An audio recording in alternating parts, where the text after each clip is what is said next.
नमस्कार दोस्तों, स्वागत है आपका मार्केट लर्निंग फ्लोर में, जहां हम बात करते हैं पैसों, सोच और सक्सेस की उस नजरिए से जो स्कूल में नहीं सिखाया जाता। आज हम एक ऐसी ट्रेडिंग बाइबल का सार लेकर आए हैं जो हजारों ट्रेडर्स की सोच बदल चुकी है। जी हां, हम बात कर रहे हैं डॉक्टर अलेक्जेंडर एल्डर की मशहूर किताब the new trading for a living की। ये किताब ना सिर्फ चार्ट पढ़ना सिखाती है, बल्कि खुद को समझना भी सिखाती है, जो एक प्रोफेशनल ट्रेडर की असली पहचान होती है। तो चलिए शुरू करते हैं इसकी गहराई में उतरना एक एक चैप्टर के सार के साथ। Chapter 1, individual psychology. एक अच्छा ट्रेडर बनने से पहले हमें खुद को समझना जरूरी है। ये अध्याय बताता है कि हमारी भावनाएं, डर, लालच और उम्मीद हमें कैसे प्रभावित करती है। एल्डर कहते हैं कि बिना सेल्फ कंट्रोल के कोई भी रणनीति फेल हो सकती है। ट्रेडिंग एक आईने की तरह है जो आपकी सोच और आदतें उजागर कर देती है। सफलता पाने के लिए हमें अपने अंदर की खामियों को पहचान कर सुधारना पड़ता है। आत्मनिरीक्षण और ईमानदारी से ही हम अपनी गलतियों से सीख सकते हैं। एक ट्रेडर को अपने मूड और इमोशनल स्टेट को मैनेज करना आना चाहिए। लेखक ये भी बताते हैं कि हर ट्रेड में हमारा मनोविज्ञान एक बड़ी भूमिका निभाता है। ट्रेडिंग में आपका सबसे बड़ा दुश्मन कोई और नहीं, बल्कि आप खुद हो सकते हैं। खुद की मानसिक स्थिति को समझकर आप बड़े नुकसानों से बच सकते हैं। चैप्टर 2, मास साइकोलॉजी। मार्केट में हजारों लोग एक साथ ट्रेड करते हैं और उनकी सामूहिक भावना से ट्रेंड बनता है। एल्डर बताते हैं कि भीड़ का व्यवहार अक्सर अनलॉजिकल होता है। लालच, डर और अफवाहें मार्केट में तेज मूवमेंट ला सकती है। जब सब लोग खरीद रहे हों, वही समझदार ट्रेडर सतर्क हो जाते हैं।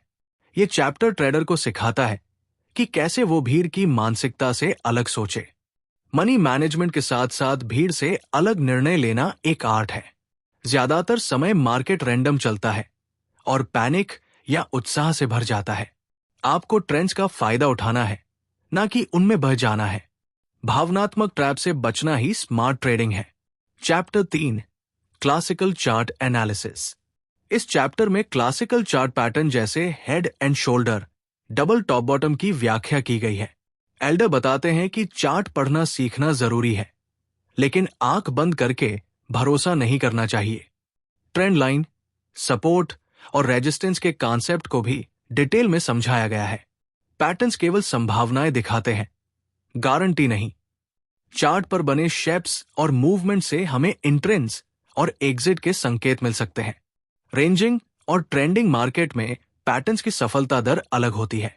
ट्रेडर को पैटर्न्स के पीछे की साइकोलॉजी समझनी चाहिए। Chapter 4, technical indicators. इंडिकेटर्स हमें मार्केट का एक्सरे देखने में मदद करते हैं। एल्डर RSI, मैक्ट, मूविंग एवरेजेस जैसे मुख्य टूल्स की बात करते हैं। हर इंडिकेटर के पीछे एक साइकोलॉजिकल लॉजिक होता है। बहुत सारे इंडिकेटर्स को एक साथ यूज करने से कंफ्यूजन बढ़ता है। सिंपल और क्लियर अप्रोच ज्यादा बेहतर होती है। इंडिकेटर्स को ट्रेंड कंफर्मेशन, एंट्री और एग्जिट के लिए यूज करना चाहिए। एक ही प्रकार के कई इंडिकेटर लगाने से कोई अतिरिक्त फायदा नहीं मिलता। Chapter 5, volume and time. Volume और टाइम ट्रेडिंग के दो महत्वपूर्ण पिलर हैं। वॉल्यूम से पता चलता है कि किसी मूवमेंट के पीछे कितना दम है। एल्डर बताते हैं कि ट्रेंड वॉल्यूम के बिना कमजोर होता है। टाइम फ्रेम का चुनाव आपकी रणनीति के अनुसार होना चाहिए। लॉन्ग टर्म इन्वेस्टर और डे ट्रेडर का टाइम अप्रोच बिल्कुल अलग होता है। मल्टी टाइम फ्रेम एनालिसिस से बेहतर निर्णय लिए जा सकते हैं। Chapter 6, trading systems. एल्डर कहते हैं, कोई भी सिस्टम परफेक्ट नहीं है, लेकिन एक डिसिप्लिन वाला सिस्टम प्रॉफिटेबल हो सकता है। इस चैप्टर में ट्रेडिंग सिस्टम बनाने के रूल्स और एलिमेंट्स बताए गए हैं। सिस्टम में एंट्री, एग्जिट, स्टॉप लॉस और पोजीशन साइजिंग के नियम स्पष्ट होने चाहिए। एक मजबूत सिस्टम हमें भावनाओं से बचाता है। ट्रेडिंग प्लान के बिना ट्रेड करना जुए के बराबर है। Chapter 7, risk management. यह चैप्टर ट्रेडिंग का सबसे जरूरी हिस्सा है, पूंजी को बचाना। एल्डर सिखाते हैं कि हर ट्रेड में कितना रिस्क लेना है और कब नहीं ट्रेड करना है। रिस्क पर ट्रेड को कैलकुलेट करना एक प्रोफेशनल ट्रेडर की आदत होनी चाहिए। Reward, risk ratio, stop loss और ट्रेलिंग स्टॉप की प्रैक्टिकल गाइड दी गई है। ज्यादा रिस्क से तात्कालिक फायदा हो सकता है, लेकिन लॉन्ग टर्म लॉस तय है। Chapter 8, practical trading psychology. ये चैप्टर हमारे इमोशंस को कंट्रोल करने की ट्रेनिंग देता है। गुस्सा, डर, बदले की भावना या ओवर कॉन्फिडेंस, ये सब ट्रेडिंग में घाटे का कारण बनते हैं। एल्डर माइंडफुलनेस, जर्नलिंग और रूटीन बिल्डिंग जैसी तकनीकों की बात करते हैं। मन को शांत रखने के लिए सिस्टमैटिक अप्रोच जरूरी है। Chapter 9, becoming a trader. Trader बनना एक प्रोसेस है, कोई जादू नहीं। इस चैप्टर में एल्डर बताते हैं कि एक नौसिखिया कैसे प्रोफेशनल बनता है। किताब पढ़ना, डेमो ट्रेडिंग करना, जर्नल बनाना, ये सब जरूरी पड़ाव है। ट्रेडिंग को जॉब की तरह ट्रीट करना चाहिए, शौक की तरह नहीं। Chapter 10, money management. एल्डर बताते हैं कि अगर आप अपना पैसा नहीं संभाल सकते तो मार्केट आपको सबक सिखाएगा। इस चैप्टर में पोजीशन साइजिंग, रिस्क कंट्रोल और पूंजी की सुरक्षा पर फोकस है। एक ट्रेडर को नुकसान के लिए भी तैयार रहना चाहिए। प्रॉफिट तब आता है जब लॉस को छोटा रखा जाए। Chapter 11, record keeping and review. Trading journal सबसे बड़ा टीचर है। एल्डर बताते हैं कि हर ट्रेड का लॉग बनाना जरूरी है ताकि हम अपनी गलतियों से सीख सकें। जर्नल में एंट्री, एग्जिट, कारण, भावना और रिजल्ट लिखा जाना चाहिए। नियमित रिव्यू से ट्रेडिंग में सुधार आता है।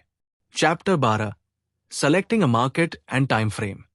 हर ट्रेडर को अपनी मानसिकता के अनुसार मार्केट और टाइम फ्रेम चुनना चाहिए। एल्डर समझाते हैं कि हर व्यक्ति को अपने स्ट्रेंथ के अनुसार काम करना चाहिए। कोई दिन में स्कैल्पिंग कर सकता है तो कोई हफ्तों तक होल्ड कर सकता है। Chapter 13, technical analysis and trading systems.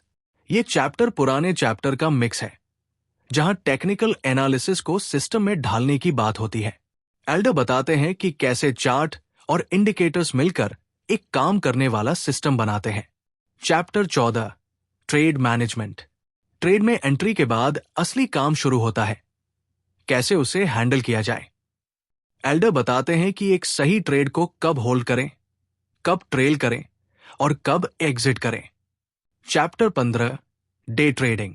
ये अध्याय खासतौर पर डे ट्रेडर्स के लिए है। एल्डर सिखाते हैं कि इंट्राडे में डिसिप्लिन और फोकस सबसे बड़ा हथियार है।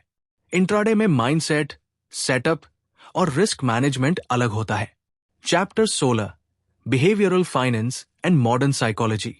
बिहेवियरल फाइनेंस बताती है कि इंसान आर्थिक फैसले भावनाओं से करता है। एल्डर इसे आधुनिक मनोविज्ञान से जोड़कर समझाते हैं। ये अध्याय नए ट्रेडर्स के लिए जरूरी मानसिक ज्ञान देता है। Chapter 17, the organised trader. एक सफल ट्रेडर बनना है तो व्यवस्थित बनो। एल्डर कहते हैं, रूल्स, रूटीन और रिकॉर्ड्स आपको आगे ले जाते हैं। ये अध्याय एक संपूर्ण प्रोफेशनल ट्रेडर का मॉडल दिखाता है। दोस्तों, the new trading for a living सिर्फ एक किताब नहीं, बल्कि एक मानसिक बदलाव है। डॉक्टर अलेक्जेंडर एल्डर ने हमें सिखाया है कि कैसे हम एक साधारण ट्रेडर से प्रोफेशनल बन सकते हैं, वो भी बिना इमोशंस में बहकर। अगर आपको ये सार पसंद आया हो तो वीडियो को लाइक करें, शेयर करें और हमारे चैनल मार्केट लर्निंग फ्लोर को जरूर सब्सक्राइब करें। कमेंट करके बताइए कि अगली किताब किस पर चाहिए। तब तक सीखते रहिए, बढ़ते रहिए।